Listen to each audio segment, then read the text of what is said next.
Imagina estar amarrado a una camilla cuando de repente sientes el frío acero de un bisturí recorriendo tu cuerpo hambriado y maltratado. No importa qué tanto grites o te retuerzas, los sádicos médicos que te rodean no te consideran una persona, sino una bestia que puede ser desmembrada y mutilada en pos de la ciencia nazi. Tormentos como estos vivieron los prisioneros de Sachsenhausen y Flossenberg, donde los trabajos forzados culminaban casi sin excepción en muertes dolorosas, ya sea en las canteras o en los quirófanos secretos. Los testimonios de los pocos sobrevivientes describen un infierno en la tierra que hiela la sangre con cada descripción. En este nuevo video de historia militar queremos llevarte al interior de dos de las instalaciones más infames del nazismo, donde perecieron decenas de miles de judíos, gitanos y eslavos de formas inimaginables. Comencemos con este trágico viaje al pasado.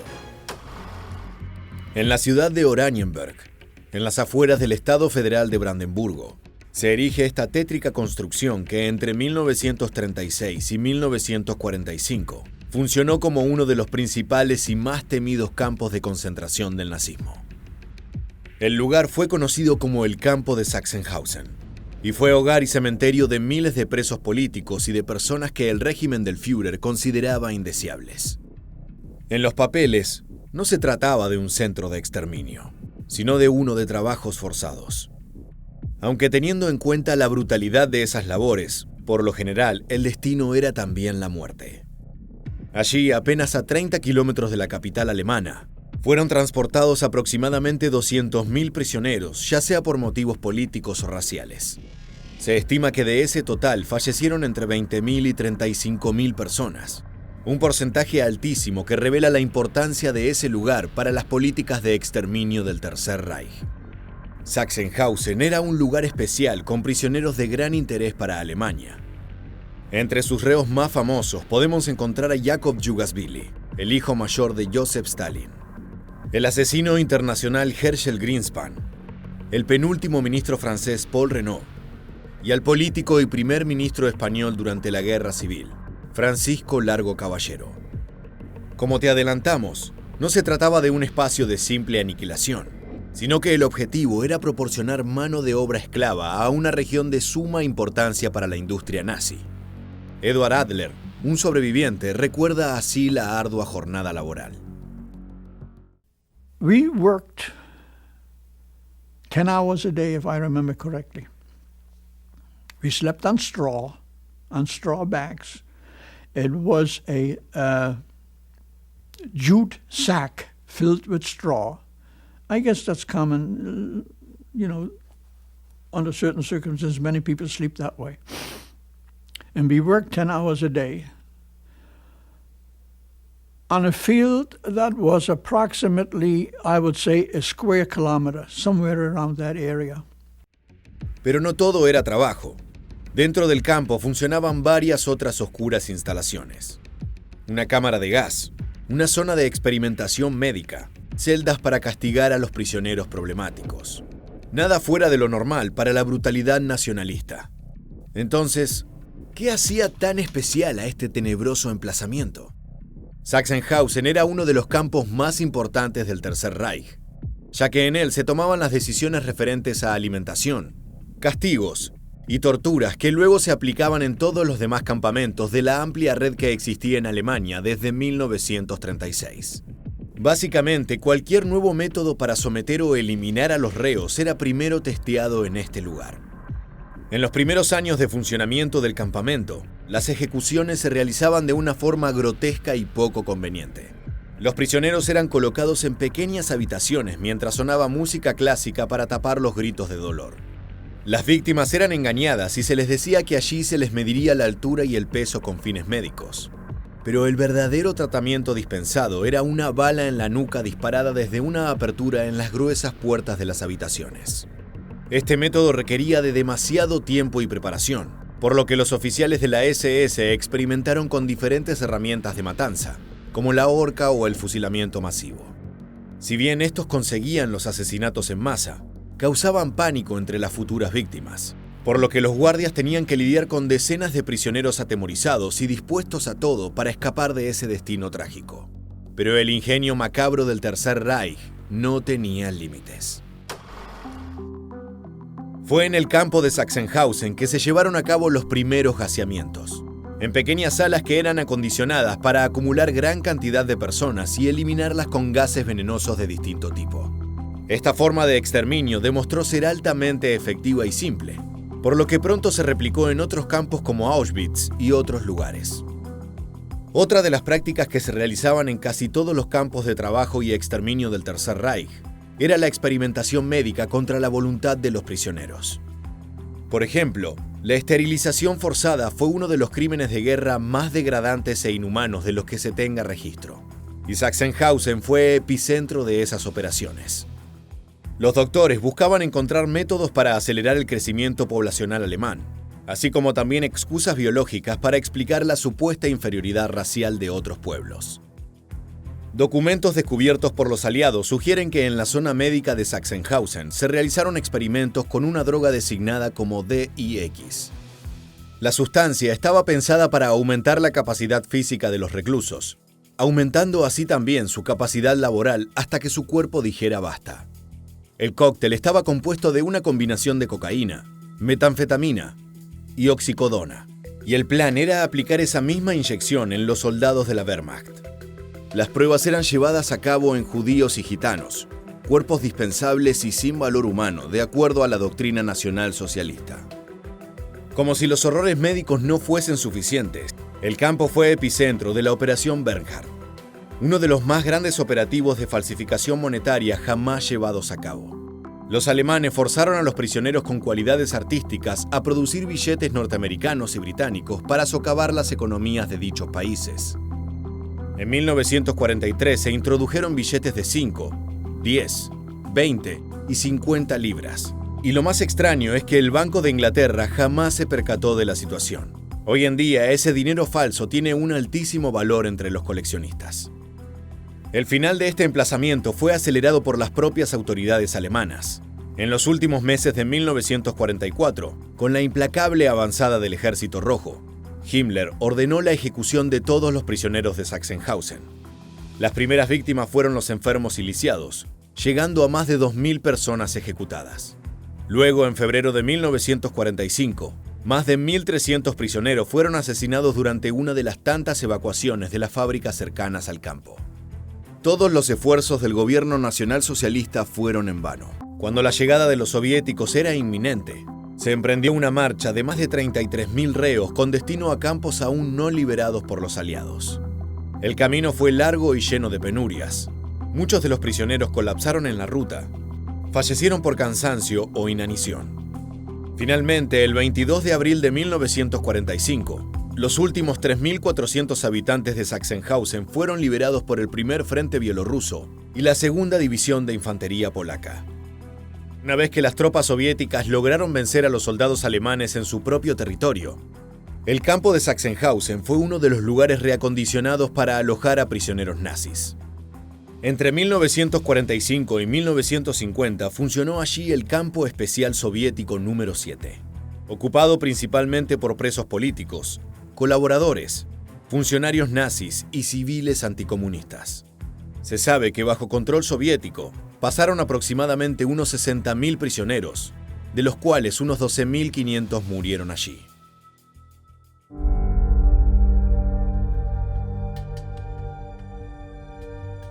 Estas imágenes fueron filmadas en octubre y noviembre de 1947, cuando frente a un tribunal soviético se llevaron a cabo los procesos judiciales en contra de 14 oficiales y 2 colaboradores que trabajaron en esta industria de muerte y terror. Todos fueron encontrados culpables y condenados apenas que fueron de los 15 años a la cadena perpetua. Sin embargo, como en toda guerra, muchos de los culpables pasan años en libertad hasta que son puestos cara a cara con la justicia. En 2021 se llevó a cabo un juicio contra Joseph Schulz, de 100 años, un guardia nazi que sirvió en el campo de concentración de Sachsenhausen. Lo que nadie esperaba es que durante el evento estuviese presente una de las tantas víctimas del nazismo. Emil Farkas, de 92 años, viajó desde Israel hacia Berlín para asistir al proceso y dejar algunas duras palabras al respecto. Farkas brindó testimonio de sus experiencias en el lugar. Se dirigió de forma directa al acusado. Estoy seguro de que me habrás visto muchas veces corriendo con el comando del calzado. Hoy vine a Brandenburgo a verte, y por lo tanto quiero preguntarte, ya con 100 años, ¿tu oscuro secreto vale tanto para ti que no puedes disculparte por tu contribución a mi sufrimiento? ¿No es hora de que seas valiente? Ante semejantes acusaciones, el ex oficial del Tercer Reich eligió guardar silencio, perpetuando su cobardía respecto a los crímenes cometidos en el campo de concentración. Desde joven, Farkas era un destacado deportista en su Checoslovaquia natal. Ya como prisionero, a menudo hacía ejercicio antes de que los guardias nazis pasasen lista por la mañana. La precisión y destreza de Emil le impresionó a los oficiales de las SS, que lo transfirieron para trabajar en el antes mencionado Comando de Prueba de Calzado. Este consistía en un grupo de presos políticos no judíos, cuya tarea era ablandar las nuevas botas militares nazis. Lo hacían marchando 40 kilómetros diarios desde las 5 de la mañana hasta las 5 de la tarde. En una entrevista brindada luego del juicio, Emil recordó a la familia que perdió en aquella época. אז לקחו את האחים שלי ואחות שהייתה נשואה עם תינוקת, שלקחו כביכול לעבודה, אבל הם הלכו ישר לקרמטוריום. El testimonio de Farkas fue particularmente importante, ya que se trataba del único sobreviviente de Sachsenhausen que ha comparecido frente a la justicia. Su recuento de los hechos fue crucial para dar a conocer los horrores que experimentaron miles de judíos en ese centro de detención. Pasemos ahora al segundo campo del horror que veremos en este video.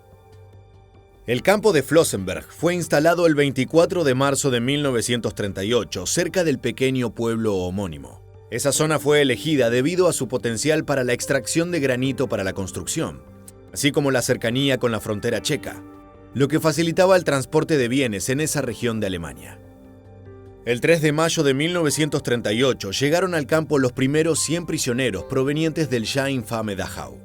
Inicialmente, las SS concibieron el campo como un lugar de detención para personas supuestamente asociales, homosexuales y delincuentes reincidentes, arrestados por la policía durante el invierno y la primavera de 1938.